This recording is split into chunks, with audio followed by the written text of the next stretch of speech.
इब्रानियां 2 उसकी 4 में लिखा, साथ ही परमेश्वर भी अपनी इच्छा के अनुसार। आप जानते मैंने आपको कंप्लीट गॉस्पल दी है। क्या दिया है? मैंने आपको अधूरी गॉस्पल नहीं दी, सिर्फ हीलिंग नहीं दी, या सिर्फ वचन नहीं दिया। किसी चर्च में तो वचन सुना सुनाकर सुखा दिया लोगों को, क्योंकि इतना वचन सुनाया कि जो सुनाया वो प्रैक्टिकल दिख ही नहीं रहा उनको लगता है कि ये जो सुन मैं रहा हूं ये असली भी है कि नहीं। और कहीं कहीं इतनी हीलिंग है कि वो लोग हीलिंग लेके जाने के बाद सब जगहों पर भी जा रहे हैं, क्योंकि उन्हें वचन की नॉलेज नहीं कि हीलिंग लेने के बाद उसे मेंटेन भी कैसे करना है। इसलिए मैंने चर्च में बैलेंस बना के रखा है। कभी कभी मैं हीलिंग की ओर चल पड़ता हूं, कभी कभी वचन की ओर चल पड़ता हूं, ताकि मैं अपने लोगों को बैलेंस फूड दूं। अगर रोज चिकन दूंगा पेट खराब हो जाएंगे, रोज आलू दूंगा कमजोर हो जाएंगे। हालेलुया। तो इनको बैलेंस फूड देना है, एक अच्छी माँ की तरह, जो माँ समझती है कि बच्चों को आज क्या देना है, पेट थोड़ा खराब है हल्का देना है, अब थोड़ा भारी देना है, तो आपको मैं हल्का भारा देता रहता हूं। कभी कभी कड़वा भी देता हूं, कभी कभी मीठा भी देता हूं। हालेलुया। क्योंकि एक असली चरवाहा जिसको अपनी भेड़ों की फिक्र है, वो कभी भी भेड़ों की शक्ल देखकर उनको फूड नहीं देगा, या उनको क्या पसंद है इस हिसाब से नहीं देगा। वो उनको वो देगा जो उनकी सेहत के लिए अच्छा है। आमीन। इसलिए आपने इस चर्च को फलवंत होते देखा है। ऐसी सर्दी जब से मैंने सेवकाई शुरू की मैंने आज तक नहीं देखी। और तब भी इतने लोगों का चर्च में आना, शामिल होना हमारे लिए विक्ट्री से बढ़ के है। ये इमेजिन करो, घर से बाहर निकलना मुश्किल था, इतनी ठंड हो रखी। हालेलुया। उसमें लिखा, परमेश्वर ने अपनी इच्छा के अनुसार चिन्हों, अद्भुत कामों और नाना प्रकार के सामर्थ्य के कामों और पवित्र आत्मा के वरदानों के बांटने के द्वारा इसकी गवाही देता रहा। कौन देता रहा? परमेश्वर के शैतान। देखो स्क्रीन पे, साथ ही परमेश्वर भी अपनी इच्छा के अनुसार चिन्हों, लोग बोलते हैं चिन्ह शैतानी होते हैं। यहां क्या लिखा है वचन में? 2 तरह के लोग हैं क्रिश्चियन। एक वो जो इमोशनली प्रभु से प्यार करते हैं, 2 तरह के पास्टर्स हैं। एक वो जो इमोशनली प्रभु से प्यार करते हैं लेकिन वचन में पीछे हैं, और जब वो कोई भी बात करते हैं वचन के बीच से नहीं करते। और परमेश्वर ने कहा कि परमेश्वर भी अपनी इच्छा के अनुसार चिन्हों, अद्भुत कामों, नाना प्रकार के सामर्थ्य के काम। क्या ये सामर्थ्य का काम नहीं? ऐसा क्या हो गया कि एक बंदा 2000 किलोमीटर दूर से चर्च में आता है और चर्च में बैठता है, उस दिन प्रोफेटिक वर्ड स्पेशल होता है, वो रिसीव करता है, वापिस जाता है, 1.5 महीने बाद बीमार होता है, रसौली निकल जाती, डॉक्टर के पास जाता है ये सोच के कि पता नहीं क्या दिक्कत होगी, हाय मर गया, हाय ब्लीडिंग हो रही। डॉक्टर बोलता है बहन जी प्रेग्नेंट हो तुम, और चर्च में आगे खड़ा होता है कि बेबी गर्ल के साथ परमेश्वर ने हमें ब्लेस किया। जस्ट एक मीटिंग, तो परमेश्वर कहता है अपनी इच्छा के अनुसार उसने चिन्ह दिए, अद्भुत काम दिए। क्या परमेश्वर दवाइयों के खिलाफ है? नहीं। क्या यीशु मसीह आईवीएफ के खिलाफ है? नहीं। लेकिन जब कुछ भी काम नहीं आता और चीज कर्स बन जाती है, इसलिए बाइबल में लिखा है जो काठ पे लटकाया जाता है वो श्रापित है, ताकि तुम्हारे श्रापों को खत्म कर सके। फ्रूटफुल ना होना एक श्राप है, क्योंकि जीसस ने कहा जब उसने आदम और हवा को बनाया, यहोवा ने कहा be fruitful and be multiply. एक आदमी का बिजनेस में ना चलना एक श्राप है, एक औरत का बच्चे पैदा ना कर पाना एक श्राप है। और जीसस ने कहा तुम अगर मुझे क्रूस पे लटका हुआ देखते हो, तुम्हारे लिए मैं श्राप बना, अगर तुम विश्वास करते हो तुम्हारे श्राप मैंने मिटा दिए हैं, तुम श्रापों से मुक्त हो जाओगे। जिस तरह आज ये चर्च अपने श्रापों से मुक्त हो चुकी है और कुछ हो जाएंगे। आमीन ऊंचा बोल के हालेलुया। उसने कहा परमेश्वर भी अपनी इच्छा के अनुसार, शैतान नहीं, परमेश्वर, चिन्हों, साइंस एंड वंडर्स, जो इस चर्च का नाम है, gods are bearing them witness both with science and wonders and divers miracles and gifts of the Holy Ghost according to his own will. परमेश्वर कहता मैं अपनी इच्छा के अनुसार अद्भुत काम करूंगा चर्च में, मैं चिन्हों को दिखाऊंगा, मैं अद्भुत कामों को करूंगा। लोग बोलते 4 झूठी गवाहियां खड़ी करके इनको फंसाओ। अरे तुम 4 खड़ी करोगे, मैं ऐसी 4000 खड़ी कर दूंगा with address, with proof, with doctor की मेडिकल रिपोर्ट। क्या कर रहे हो तुम लोग? हालेलुया। हमारे पास एक एक का एड्रेस है। जिसने 17 साल पहले भी यहां से आशीष पाई उसको भी पता है। हमें तुम्हारे घर आ जाएंगे कैमरा लेके। हालेलुया।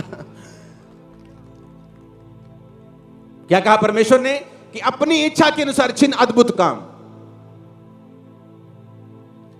परमेश्वर का फजल आप पर होता है जब आप मुंह देखकर बात नहीं करते, जब आप वचन के साथ प्यार करते हैं और वचन में पक्के रहते हैं। हालेलुया।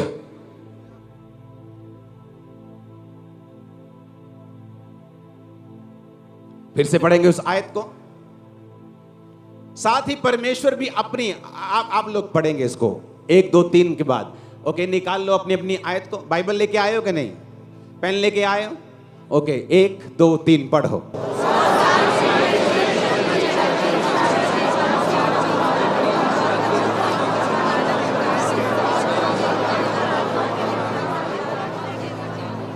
आमीन। कहता परमेश्वर अपनी इच्छा के अनुसार चर्च में साइंस के साथ चिन्ह, वंडर्स, अद्भुत काम, मिरेकल्स, पवित्र आत्मा के वरदानों के द्वारा। देखा, स्वर्गदूत भी अगर कोई और समाचार तुम्हें सुनाए कि यीशु मसीह नहीं लटका तो बोला श्रापित हो। यानी स्वर्गदूत की बात को भी वचन से जांचो। अगर मुझे ही वो ये कह रहा है कि मैं स्वर्गदूत की बात को भी ना सुनूं, अगर वो वचन से मैच नहीं करती, तो ये दुनिया और दुनिया के लोग मेरे लिए क्या होंगे? अब बता।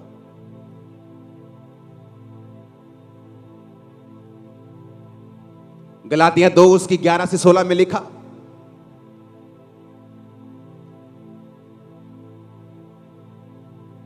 जब पतरस अंताकिया में आया तो पौलुस ने कहा, मैंने उसके मुंह पर उसका सामना किया क्योंकि वो दोषी था। क्योंकि याकूब की ओर से कुछ लोगों के आने से पहले वो अन्य जातियों के साथ खाता था, परंतु जब वो आए तो खतना किए हुए लोगों के कारण, यानी यहूदी लोगों के कारण, वो डर के पीछे हट गया और किनारा करने लगा। और शेष यहूदियों ने भी कपट किया और बरनबास भी उनके कपट में पड़ गया।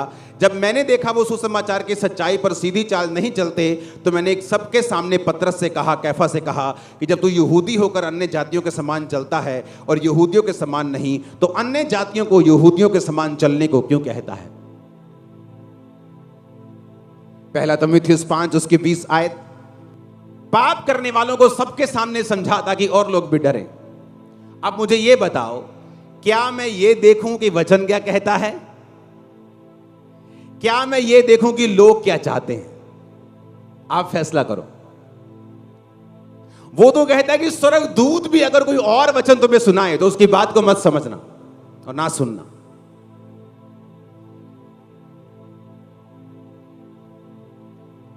बहुत से पास्टर्स ने मिस्टेक की और मैंने उनको पर्सनली कॉल किया है कि ओके मेरे भाई, ये वाला काम इस तरह से मत करना, इसको इस तरह से लेके जाना, अच्छा तुम अभी ऐसा मत करना। और किसी को मालूम नहीं, आज तक उनकी वाइफ तक को मालूम नहीं होगा, और छोड़ो मेरी वाइफ तक को मालूम नहीं होगा, वो हमें वो भी करना आता है। लेकिन बाइबल कहती है यहां पे क्या हुआ कि पतरस अन्य जातियों के साथ खाता था, लेकिन जब यहूदी लोग आ गए, खतना वाले लोग आ गए, तो पतरस डर के किनारा करने लगा। बाकी यहूदी जो पतरस के साथ थे वो भी उस कपट में पड़ गए, बरनबास भी उस कपट में पड़ गया। जब एक ऐसी पाप को उसने देखा और एक कमी को देखा जिससे लोग इफेक्ट हो रहे थे, तो उसको पब्लिकली उसे रिब्यूक करना पड़ा। क्योंकि अगर अकेला पतरस होता तो वो पतरस को बताता कि भाई ऐसा मत करना, लेकिन उसके साथ बाकी लोगों की स्पिरिट भी खराब हो रही थी, इसलिए उसको पब्लिकली बताना पड़ा कि ये गलत है। ਤੁਸੀਂ ਕੀ ਸਮਝਦੇ ਆ ਕਿ ਉਹਨਾਂ ਨੂੰ ਗੁਪਤ ਵਿੱਚ ਡਾਂਟਣਾ ਚਾਹੀਦਾ ਸੀਗਾ ਕਿ ਉਹਨਾਂ ਨੂੰ? अब मैं तुम्हारी बात सुनूं, जिसको वचन का ए नहीं मालूम और बी नहीं मालूम, कि मैं उसकी बात सुनूं जिसने मुझे खड़ा किया है? हां, तो परमेश्वर ने जिसने मुझे खड़ा किया है, हजारों लोगों को मैं कॉल करता हूं, उनको बताता हूं कि अच्छा इस बात में हमें ऐसे करना है, इस बात में हमें ऐसे करना है। लेकिन यहां पर पौलुस कहता मैंने पब्लिकली उसका सामना किया ताकि बाकी लोग भी उसके कपट में ना पड़ जाएं, ये चीज लीगलाइज ना हो जाए, ये पाप सब एक्सेप्ट ना कर लें, इसको चर्च एक्सेप्ट ना कर ले। इसलिए कहता मैंने पब्लिकली उसका सामना किया, इसलिए नहीं कि उसको गुस्सा था उससे, नो, गुस्सा तो हमें अपने दुश्मनों से नहीं है। हालेलुया। जब आप वर्ड पे चलना सीख जाते हैं, आप ग्रो करना सीख जाएं, आपको मैटर नहीं करेगा ओपिनियन क्या बोलते हैं लोग, क्या कहते हैं। आप वचन पे खड़े रहेंगे और लोग रिजल्ट देखेंगे। मार्वलस रिजल्ट आने वाले हैं, ग्रेटेस्ट रिजल्ट मिनिस्ट्री में आने वाले हैं। परमेश्वर ने कहा, पहला पतरस 4 उसकी 8 आयत, उसने कहा प्रेम सब अपराधों को ढांप देता है। अगर आप इसे इंग्लिश में पढ़ेंगे तो मैं इसको, जो मैं जिस टूल्स से बाइबल पढ़ता हूं, मैं एक जगह से बाइबल नहीं पढ़ता हूं। मैं उसके वचन को समझता हूं, उसको इब्रानी यूनानी में समझता हूं। उनको जो स्कॉलर्स हैं बाइबल के, जिनका काम है बाइबल की शिक्षा को डीप लेके जाना, उनकी बुक्स से समझता हूं, पवित्र आत्मा से समझता हूं, अपने एक्सपीरियंस से समझता हूं, और फिर मैं उस वचन को पब्लिकली बोलता हूं। क्योंकि मेरा यह मानना है कि आप स्पिरिचुअल हो सकते हैं और इमोशनल भी हो सकते हैं और सेवकाई दोनों कर सकते हैं। लेकिन जब आपको वचन की एग्जैक्ट नॉलेज नहीं होती, ना तो आप ग्रो करते ना लोग ग्रो करते। उसमें लिखा है पहला पद, जब हम पढ़ते हैं 4 उसकी 8 आयत में, जब परमेश्वर ने प्रेम का जिक्र किया, तो बाइबल में जो प्रेम शब्द है वो अलग अलग तरह से लिखा गया है, लेकिन हिंदी में उसे एक तरह से लिखा गया, प्रेम। जीसस क्राइस्ट ने पतरस से कहा, हे यूहन्ना, हे पतरस, उसको हम पढ़ सकते हैं उस आयत को भी, कि क्या तुम मुझसे प्यार करता है? उसने कहा, पतरस ने कहा, हाँ प्रभु मैं करता हूं। फिर प्रभु ने पूछा, क्या तुम मुझसे प्यार करता है? एक बार परमेश्वर ने प्यार शब्द को यूज किया अगापे शब्द से, एक बार फिलियो शब्द से, लेकिन हिंदी में उसे प्यार ही बोलते हैं। फिलियो होता है भाइयों वाला प्यार, अगापे होता है अनकंडीशनल प्यार, जिस तरह जीसस ने किया। उसने कहा पिता ने जगत से ऐसा प्यार किया। यूहन्ना 3 उसकी 16 आयत में अगर आप पढ़ेंगे स्क्रीन के ऊपर, तो परमेश्वर ने ये प्रेम शब्द जो लिखा है, इस प्रेम शब्द को हम निकालेंगे। ये प्रेम शब्द निकला है अगापे से। आपकी स्क्रीन पे आएगा अभी अगापे वर्ड, अगर आपके पास है तो। ये है जब परमेश्वर ने तुमसे प्यार किया अनकंडीशनली। एक है फिलियो, जब परमेश्वर ने पतरस से दूसरी बार कहा, क्या तुम मुझसे प्यार करता है, यानी क्या तुम मुझसे अगापे करता है, क्या तुम मुझसे फिलियो करता है। तो परमेश्वर अलग अलग उससे पूछ रहे थे। लेकिन ये जो प्यार के बारे में लिखा गया कि प्रेम सब अपराधों को ढांप देता है, ये फिलियो के लिए नहीं लिखा गया, भाइयों के प्यार में नहीं लिखा गया, ये जीसस क्राइस्ट के अनकंडीशनल लव के लिए लिखा गया। कि तुम कैसे किसी के अपराध को ढांप सकते हो? क्या तुम उस पाप के विषय में चुप रहोगे? तुम्हारी लड़की अपराध करे घर में, तुम उसके अपराध से चुप रहोगे? 2 बच्चे एक रूम में खेल रहे हैं, एक बच्चे ने सुसु कर दिया, दूसरा बच्चा कहता है मैं इसे बहुत प्यार करता हूं, वो सुसु को उसने चादर से ढक दिया। अच्छा किया? क्या होगा? स्मेल आए, गंदा हो जाएगा, बैक्टीरिया पनपेंगे, बीमारी पनपेगी। लेकिन अगर वो बच्चा अपनी मां को रिपोर्ट करेगा, मम्मा सुसु, तो मम्मा आएगी भागी भागी सुसु साफ करेगी, और बच्चे को बोलेगी ए मारूंगी अगर सुसु दोबारा किया तो। बच्चा डर जाएगा एक बार, और फिर सुसु जब आएगा तो मम्मा के पास जाएगा कि सुसु जाना है। कितने मेरी बात को समझ रहे हैं? ये होता है प्यार। अगर मैं अपने भाई से प्यार करता हूं, मैं इसकी गंदगी को ढक कर इसे मरने के लिए नहीं छोड़ूंगा, मैं इसकी गंदगी को रिपोर्ट करूंगा। बाप आएगा, वो उसका प्रेम सब अपराधों को ढांप देगा और उस बंदे को माफ कर देगा और साफ कर देगा, और दोबारा ना गुनाह करने की ताकत भी देगा। ये होता है प्यार। और मैं इस पे 10 घंटे प्रीच कर सकता हूं, मेरे पास इतना मटेरियल पड़ा है, लेकिन ये राइट टाइम नहीं है, इसलिए मैंने रोज की रोटी बनाई। हालेलुया, कि मैं रोज जाऊं आपके सामने। कितने मेरी बात को समझ रहे हैं? तो इसीलिए पौलुस ने पतरस का सामना किया, ताकि जो दूसरे लोग कपट में पड़ गए हैं, ताकि वो लोग सीख जाएं। इसलिए हम फिर से पढ़ेंगे उस तीमुथियुस की आयत को, पहला तीमुथियुस, पाप करने वालों को सबके सामने समझा ताकि और लोग भी डरे। अब मैं ये वचन को मानूं कि तुमको मानूं? हालेलुया। इसलिए आपको, मैं लोगों को बोलता हूं, अगर आपकी लड़की घर में अपराध करती है, आपका यंग लड़का अपराध करता है, उसे छुपाओ मत अपने उनके बाप से, उनकी माँ से, उनके भाइयों से। बैठकर बात करो, बैठकर एक सिस्टम बनाओ, उसके लिए प्रेयर करो, ताकि वो लोग पाप करने से डरें और सिस्टम में रहें और प्रार्थना में रहें और पवित्रताई में रहें। आमीन। कितने मेरी बात को समझ रहे हैं? और यही तो परमेश्वर ने आपको करने के लिए बुलाया है। अगर चर्च वचन को समझ जाए, अगर चर्च वचनों पे चलना शुरू हो जाए, मैं आपको बता रहा हूं, एवरी डे जब आप चलेंगे, मिरेकल्स आपकी लाइफ में एवरी डे होंगे। एवरी डे आप फेवर देखेंगे। आप काम पे जा रहे हैं, आप पढ़ने जा रहे हैं, आप बिजनेस करने जा रहे हैं, जस्ट फेवर आपको दिखाई देगा। जब परमेश्वर ऊंचा करने के लिए आता है तो बाइबल कहती है, जब एक लड़की जो मेड का काम करती थी नमान के घर, जब वो परमेश्वर में चलती रही तो उस पर देखो कैसा फेवर आया कि उसने जब परमेश्वर का नाम लिया और परमेश्वर के बारे में बताया और मुंह नहीं बंद रखा। और बाइबल कहती है जब नमान चंगा होके वापस आया, आपको क्या लगता है उस मेड के साथ उसको क्या इनाम दिया होगा? वो मेड आई तो खाली थी, लेकिन मिलियनर बन के गई होगी, वहां छूट भी गई होगी, आशीषित भी हुई होगी। क्यों? क्योंकि जब आप परमेश्वर के साथ चलेंगे, आप उसकी बात को बोलना छोड़ेंगे नहीं, आप हटेंगे नहीं, आप अपनी जगह से हिलेंगे नहीं, जो राइट है आप उस पर खड़े रहेंगे, आप परमेश्वर आपको इनाम देगा। उस इनाम को इसी महीने के खत्म होने से पहले मैं आपकी लाइफ पर आता हुआ देख रहा हूं। आपका आमीन ऊंचा होना चाहिए चर्च। मैंने कहा आपका आमीन ऊंचा होना चाहिए चर्च, ऊंचा। हालेलुया। और यही काम करने के लिए परमेश्वर ने आपको बुलाया है।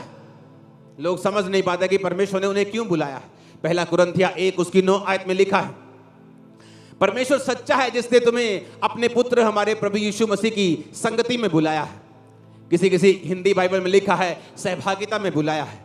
इंग्लिश की बाइबल में लिखा है उसने तुम्हें फेलोशिप के लिए बुलाया है। लेकिन इस शब्द को जब हम पढ़ते हैं, यह शब्द निकला है ग्रीक भाषा, यूनानी भाषा का 2842वां शब्द कोइनोनिया, जिसका मतलब है पार्टनरशिप। अगर आप इस वर्ड को आगे पढ़ेंगे तो यह वर्ड हस्बैंड और वाइफ के लिए इस्तेमाल किया जाता है।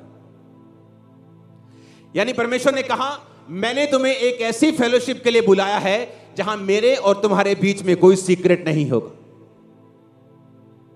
पार्टनरशिप, कोइनिया शब्द निकला है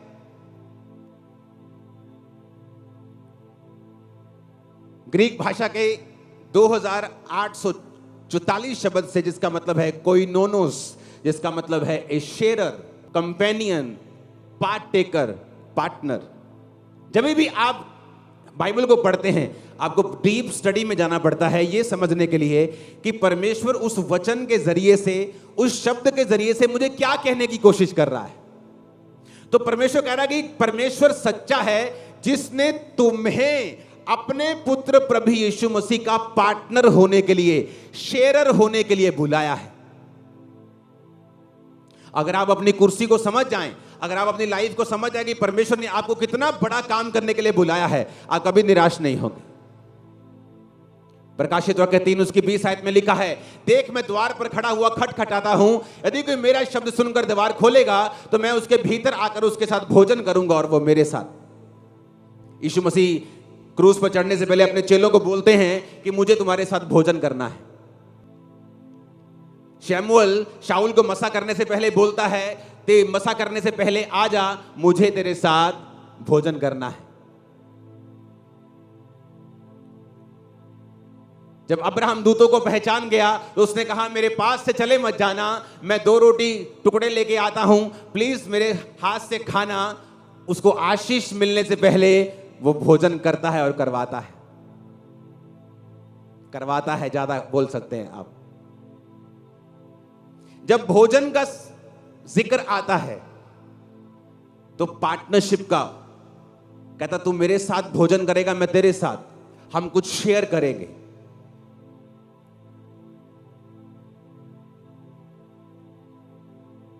जब आप भोजन करने के लिए बैठेंगे तो परमेश्वर कहता है मैं कुछ सीक्रेट शेयर करूंगा, तू मेरा पार्टनर है, मैं तुझे बताऊंगा अपनी मैरिज को सक्सेसफुल कैसे करना है। मैं तुझे बताऊंगा अपने बिजनेस को सक्सेसफुल कैसे करना है, अपने घर को कैसे चलाना है, दुष्ट आत्मा से कैसे आजाद होना है, इस नशे से कैसे बाहर आना है, इस स्ट्रेस से कैसे। मैं तुझे बताऊंगा। मैं तेरा पार्टनर हूं, तेरा शेयरर हूं, तेरा हस्बैंड हूं। कहता परमेश्वर सच्चा है जिसने तुम्हें अपने पुत्र प्रभु यीशु मसीह के साथ पार्टनरशिप में, मैरिज में, शादी में बुलाया है, और वो तुम्हें सीक्रेट देगा और वो कोई नहीं दे सकता। बाइबल कहती है जब अब्राहम को परमेश्वर ने कहा ठीक है इसके दासी के पुत्र को और दासी को साथ निकाल दे, हाजिरा को निकाल, तो बाइबल कहती जब वो एक जगह पे गई और पानी और रोटी खत्म हो गई और एक जगह वो रोने लगी और बच्चा प्रार्थना करने लगा, और बाइबल कहती जब परमेश्वर ने उस औरत की आंखों को खोल दिया, उसे 7 कुआं दिखाई पड़ा। पहले उसने बहुत ढूंढा होगा, पानी जब खत्म नहीं हुआ ढूंढा होगा, बेटा कुआं ढूंढ, बेटा पानी पीने मर जाएंगे, कितना ढूंढा, लेकिन जब तक परमेश्वर आंखें ना खोले आप कुछ नहीं देख सकते। आपका सॉल्यूशन आपके अंदर ही होता है, आपके घर में होता है, आपके पास खड़ा होता है, लेकिन आप उस तक कभी नहीं पहुंच सकते जब तक आपका रियल पार्टनर आपके कान में फुसफुस ना करे। और कहता अगर तू मेरे साथ बैठेगा, मेरे साथ समय को बिताएगा, प्रेयर करेगा, तेरा एक ही परमेश्वर होगा। ये सबसे बड़ी आज्ञा मैं आपको बता रहा हूं। अगर आपका एक ही परमेश्वर है, अगर आपने जीसस क्राइस्ट को ग्रहण कर लिया, आपका एक ही खुदा है, तो वो आपसे बात करेगा। लेकिन अगर आपके 4-5 हैं तो अभी आपको वचन समझने की जरूरत है, या सिचुएशन के हिसाब से बदलते जाते। पुआ दा ब्याह आ गया, थोड़ा चेंज हो गया, थोड़े फंक्शन आ गए, अब थोड़ा बदल गया है, अब दूसरों के कुछ त्योहार आ गए, अब थोड़े बदल गए हैं, अब क्रिसमस आ गया, चलो ये भंगड़ा पाइए चर्चा चल। उनके बारे में बात नहीं कर रहा हूं, उनको भी सीखना है। वो सीखते ठहते गिरते फंसते उड़ते सीखेंगे, फिर कहीं पहुंचेंगे। बेचारे साइकिल से मुंबई जा रहे हैं तो कुछ तो स्ट्रगल होगा, लेकिन मैं आपको प्लेन से लेके जा रहा हूं। अगर आप इस तरह से चलेंगे आप पहुंच जाएंगे। आमीन। ऊंचा ये आशीष आपकी है। Hallelujah hallelujah.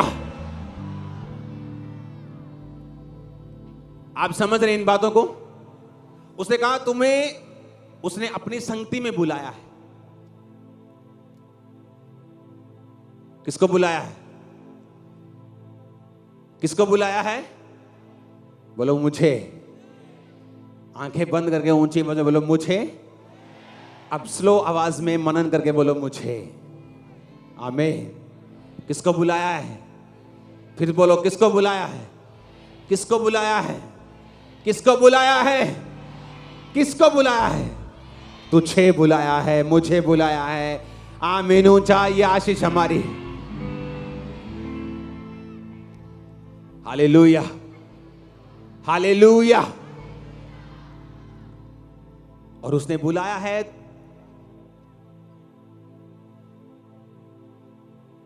आप जानते हैं दुनिया में लोग टिकट्स खर्चते हैं। 80 लाख की टिकट है, 50 लाख की टिकट है, जस्ट 5 मिनट मिलियनियर और मिलियनियर्स नहीं, बिलियनर्स के साथ बैठने के लिए। जस्ट आधा घंटा, lunch time, dinner time, ticket. पता है क्यों? वो सिर्फ बैठकर उनकी सोच को समझना चाहते हैं कि सोचते किस तरह से। लाखों रुपए खर्चते हैं, खर्चेंगे नहीं यार, खर्चते हैं। अभी उनके डिनर्स ऑर्गेनाइज होते हैं, डिनर पार्टी, लंच पार्टी, जहां पर वो टिकट होती है वो जाते हैं, उनके सुनते हैं। जस्ट उनकी थिंकिंग क्या है। और जीसस क्राइस्ट कह रहे हैं कि मैं तुम्हारे साथ बैठ जाऊंगा और लंच करूंगा।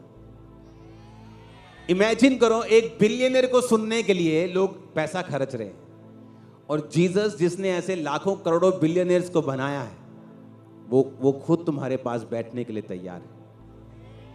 क्या समय है तुम्हारे पास? बैठो उसके साथ, वो तुम्हें तुम्हारे हिसाब से समझाएगा, तुम्हारी अगुवाई करेगा, धीरे धीरे तुम्हें आगे लेके जाएगा। जल्दी मत करना, काली ना करियो, जल्दी मत करना, हरी मत करना। वो तुम्हें लेके जाएगा डे बाय डे, तुम्हारी लाइफ को बिल्ड करते हुए, सिस्टम को बिल्ड करते हुए। अगर तुम मान लो एक बंदा है जो बॉडी बिल्डर बनना चाहता है, बोलता है मेरा डोला 24 इंच का होना चाहिए, तो अगले दिन परमेश्वर उसको 50 किलो का डंबल उठा के उसकी टांग नहीं तोड़ देगा, उसका बाजू नहीं तोड़ देगा। अगर तुम्हें बनना है तो वो तुम्हें सिखाएगा, ओके सुबह उठना है, आज भागना है, सिंपल, आज थोड़ा खाना बढ़ाना है। ये नहीं कि 10 किलो पनीर खा लिया उसके बाद पूरा महीना हॉस्पिटल में ड्रिप लगी हुई है। तो परमेश्वर तुम्हें सिखाएगा डे बाय डे, वो तुम्हारी इच्छा को देखेगा और उसके बाद तुम्हें बिल्ड करना तैयार करेगा ताकि तुम उस लेवल तक पहुंच सको। इसलिए मैं कह रहा हूं जल्दी मत करना, तुम्हारी जो भी इच्छा है वो तुम्हें आज से तैयार करेगा जब तुम उसकी प्रेजेंस में बैठ जाओगे। वो धीरे धीरे तुम्हें बताएगा, बिल्ड करेगा, स्ट्रॉन्ग करेगा और चेंज कर देगा तुम्हारे हर एक सिचुएशन। और तुम्हारे बच्चे तुम्हारे लिए बिगेस्ट ब्लेसिंग का कारण होंगे। ये मैं प्रोफेटिक वर्ड खामरा चर्च के लिए, इसकी ब्रांचेस के लिए दे रहा हूं। आमीन। मेरे को ऊंचे वाला चाहिए। Hallelujah, hallelujah. अपने हाथों को उठाओ, सब जन खड़े हो जाओ।